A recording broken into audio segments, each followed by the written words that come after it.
ஆவியான தெய்வமே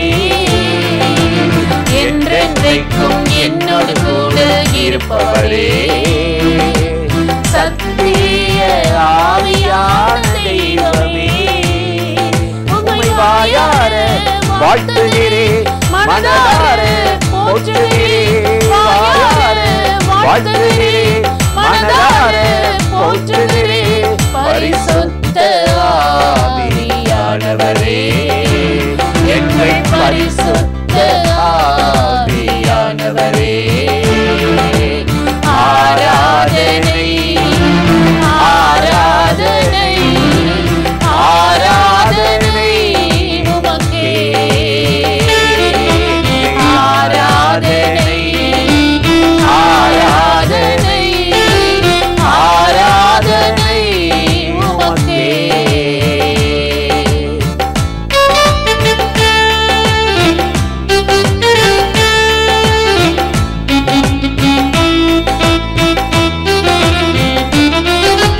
மிகவும் சிறந்த ஆலோசகராய் இருப்பவரே யோசனையில் பெரியவராய் இருப்பவரே மிகவும் சிறந்த ஆலோசகராய் இருப்பவரே யோசனையில் பெரியவராய் இருப்பவரே செயல்களில் மகத்துவரே உதவி செய்பவரே செயல்களில் மகத்துவரே உதவி செய்பவரே கரம் பிடித்து வழி நடத்தும் நண்பரே என் கரம் பிடித்து வழி நடத்தும் நண்பரே ஆராதனை ஆராதனை ஆராதனை உமக்கே ஆராதனை ஆராதனை ஆராதனை உமக்கே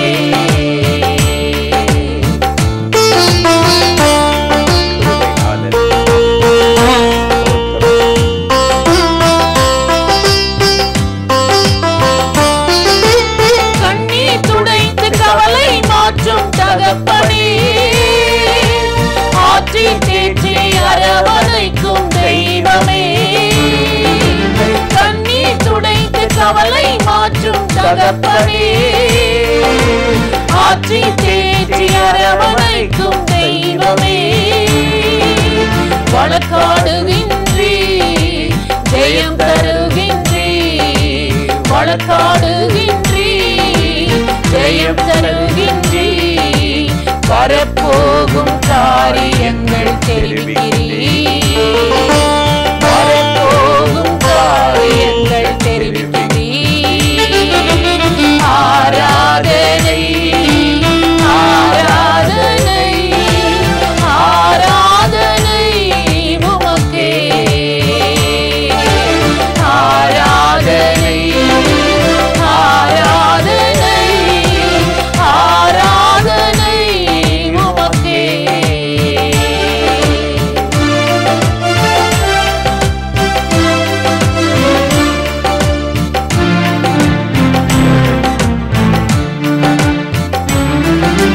அபிஷேகத்தின் நதியாக என்னில் பாய்கிறீர் நீச்சலாலும் என்னை கொண்டு செல்கின்றீர் அபிஷேகத்தின் நதியாக என்னில் பாய்கின்றீர் நீச்சலாலும் என்னை கொண்டு செல்கின்றீர் அன்பில் கலிகூறுவே வாழ்வில் செழித்திடுவே அன்பில் கலிகூறுவே வாழ்வில் செழித்திடுவே உன்னதியில் நீந்தி நீந்தி மகிழ்ந்திடுவே உன்னதியில் நீந்தி நீந்தி மகிழ்ந்திடுவே ஆராதனை ஆராதனை ஆராதனை உமக்கே ஆராதனை ஆராதனை ஆராதனை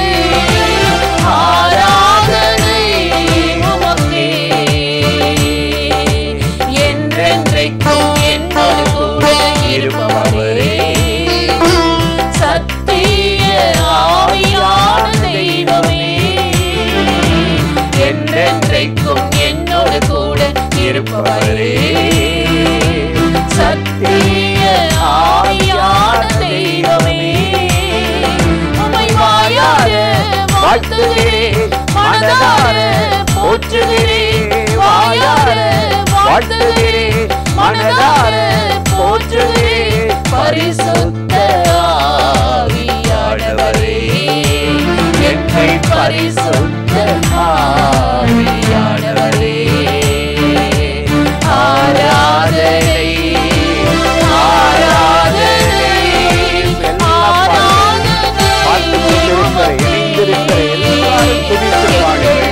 ஆராதனை ஆராதனை ஆராதனை ஆராதனை. இன்னொரு முறை அப்படியே நீங்க பாடுவோம். எங்கள் ஆராதனை ஆராதனை ஆராதனை உமக்கே. எங்கள் ஆராதனை ஆராதனை ஆராதனை உமக்கே. அல்லேலூயா. பிரியமானவர்களே, ஆண்டவராகிய இயேசு கிறிஸ்துவின் நாமத்தில் இந்த காலை நேரத்தில் இயேசுவை தினம் பார்ப்போம் என்ற இந்த நிகழ்ச்சி மூலமாக உங்களை சந்திப்பதில் மிகுந்த மகிழ்ச்சி அடைகிறேன். மல்கியா 4ஆம் அதிகாரம் 2வது வசனத்தில் நாம் வாசிக்கிறோம், என் நாமத்திற்கு பயந்திருக்கிற உங்கள் மேல் நீதியின் சூரியன் உதிக்கும், அதன் செட்டையின் கீழ் ஆரோக்கியம் இருக்கும், நீங்கள் வெளியே புறப்பட்டு போய் கொழுத்த கன்றுகளைப் போல வளருவீர்கள் என்று ஆண்டவர் இங்கு சொல்லுகிற வார்த்தையை நாம் வாசிக்கிறோம். என் நாமத்திற்கு பயந்திருக்கிற உங்கள் மேல் நீதியின் சூரியன் உதிக்குமாம். ஆண்டவருக்கு பயந்திருக்கிறவர்கள் மேல் ஒரு ஆசீர்வாதம் உண்டு என்றால் நீதியின் சூரியனாகிய கர்த்தர் அவர்கள் மேல் உதிப்பார். ஒரு பயிர் நிலத்தை பாருங்கள், ஒரு மரம் செடியை பாருங்கள், அது நல்ல ஆரோக்கியமாக வளர வேண்டும் என்றால் அதற்கு சூரிய வெளிச்சம் வெப்பம் தேவையாய் இருக்கிறது. அது அப்படி வெப்பத்தை ஏற்றுக்கொண்டு அது வளர்ந்து அது செழிக்கிறது. அதுபோலதான் நம்முடைய ஆவிக்குரிய வாழ்க்கையிலும் நம்முடைய வாழ்வு ஆரோக்கியமாக வளர வேண்டுமானால் வாழ வேண்டுமானால் நீதியின் சூரியனாகிய இயேசு நம்மேல் உதிக்க வேண்டும். ஆண்டவராகிய இயேசு கிறிஸ்துவினுடைய பிரசன்னம் நம்மேல் இறங்கி வர வேண்டும். ஆவியானவருடைய வல்லமை, அவருடைய வார்த்தை நம்மேல் இறங்கி வருகிற போது அவருக்கு பயந்திருக்கிற நம்முடைய வாழ்க்கை ஆரோக்கியமானதாக செழிப்புள்ளதாக கொழுத்த கன்றை போல அது வாழ்ந்து வளர்ந்திருக்கும், பெருகி இருக்கும் என்று ஆண்டவர் இங்கு சொல்லுகிறதை நாம் வாசிக்கிறோம். ஆண்டவருக்கு பயந்து வாழ்கிற ஒவ்வொருவருடைய வாழ்க்கையையும் ஆண்டவர் அப்படித்தான் செழிக்க பண்ணுகிறார். ஆண்டவரை பிரியப்படுத்துகிற, ஆண்டவரை நோக்கி ஜெபிக்கிற ஒவ்வொருவர் வாழ்க்கையிலும் ஆண்டவர் இப்படி உதிக்கிறார். நம்முடைய சூரியனை அவர் தோன்ற பண்ணுகிறார். அவருடைய முகப்பிரகாசத்தை நம்மேல் வரவிடுகிறார். ஆண்டவர் சமூகத்திற்கு முன்பாக ஒவ்வொரு நாளும் காலையில் சூரியன் உதிப்பது போல அவர் சமூகத்தில் போய் நின்று மன்றாடுகிற ஜெபிக்கிற ஒவ்வொருவர் மீதும் அவர் உதிக்கிறார். இந்த நாளுக்கு வேண்டிய கிருபை, இந்த நாளுக்கு வேண்டிய ஆரோக்கியம், இந்த நாளுக்கு வேண்டிய அவருடைய பிரசன்னம் போதுமானதாக அவர் நம்மேல் உதித்து விடுகிறதினால் நாம் அன்றாட வேலைகளை கவனிக்க புறப்பட்டு போனாலும் நாம் போகிற இடங்களில் எல்லாம் கொழுத்த கன்றை போல புஷ்டியாக, நோஞ்சானை போல அல்ல, பலவீனப்பட்டவர்களைப் போல அல்ல, தைரியம் உள்ளவர்களாக நாம் நிமிர்ந்து நிற்கும்படியாக இந்த தேவ பிரசன்னம் நமக்கு உதவி செய்கிறது என்று ஆண்டவர் நமக்கு சொல்லி இருக்கிறார். அதனால்தான் அவர் நாமத்திற்கு பயந்திருக்கிற உங்கள் மேல் நீதியின் சூரியன் உதிப்பான், அவன் செட்டைகளின் கீழ் ஆரோக்கியம் உண்டாகும் என்று ஆண்டவர் சொல்லி இருக்கிறார். நீங்கள் வெளியே புறப்பட்டு போனாலும் கொழுத்த கன்றை போல நீங்கள் வளருவீர்கள், வாழ்வீர்கள், நீங்கள் பெருகுவீர்கள் என்றுதான் ஆண்டவர் சொல்லுகிறார். இந்த பிரகாசம் நம்மேல் வரும்படியாக, நாம் ஆசீர்வதிக்கப்படும்படியாக, ஆரோக்கியமாக வளர்ந்து வாழும்படியாக ஆண்டவரை நோக்கி நாம் இப்பொழுது ஜெபிக்கலாமா? பரிசுத்தமுள்ள நல்ல தகப்பனே, இந்த அருமையான நேரத்துல உம்முடைய முகத்தை நோக்கி நாங்கள் பார்த்து ஜெபிக்கிறோம். ஆண்டவரே, நாங்கள் ஆரோக்கியமாக வாழ்வதற்கும் வளர்வதற்கும் பரிசுத்த ஆவியானவர் எங்கள் மீது ஆண்டவரே ஒவ்வொரு நாளும் பிரசன்னமாக வேண்டும் என்று சொல்லி உம்மை நோக்கி நாங்கள் ஜெபிக்கிறோம். என் நாமத்துக்கு பயந்திருக்கிற உங்கள் மேல் நீதியின் சூரியன் உதிக்கும், அதன் செட்டைகளின் கீழ் ஆரோக்கியம் இருக்கும், வெளியிலே நீங்கள் புறப்பட்டு போய் கொழுத்த கன்றுகளைப் போல வளருவீர்கள் என்று நீ சொல்லியிருக்கிற உடைய வார்த்தையின்படியாக இந்த நாளிலும் ஒவ்வொரு நாளிலும் உடைய மகிமையான பிரசன்னமும் உடைய ஜீவ வார்த்தையும் ஆவியானவரும் எங்களை பலப்படுத்தி எங்களை ஆரோக்கியம் உள்ளவர்களாக, செழித்து வளர பண்ணுகிறவர்களாக, வாழ பண்ணுகிறவர்களாக, கர்த்தர் எங்களை ஆசீர்வதிக்கிற அன்புக்காக உமக்கு நன்றி. இந்த நாளின் கைகளின் பிரயாசங்கள், செய்ய போகிற வேலைகள், ஆண்டவரே குடும்ப சமாதானங்கள், சரீர சுகங்கள் எல்லாவற்றையும் கர்த்தர் ஆளுகை செய்து ஆரோக்கியத்தினாலும் கிருபையினாலும் நிரப்பி ஆசீர்வதிக்கும்படியாக உம்மை நோக்கி நாங்கள் ஜெபிக்கிறோம். இயேசு கிறிஸ்துவின் நாமத்தில் ஜெபிக்கிறோம் நல்ல பிதாவே, ஆமென். இந்த நிகழ்ச்சி உங்களுக்கு ஆசீர்வாதமாக இருந்ததா? நீங்கள் பெற்ற நன்மைகளை எங்களோடு கூட பகிர்ந்து கொள்ளுங்கள், மற்றவர்களிடத்திலும் சொல்லுங்கள். கர்த்தர் உங்களை ஆசீர்வதிப்பாராக. ஆமென்.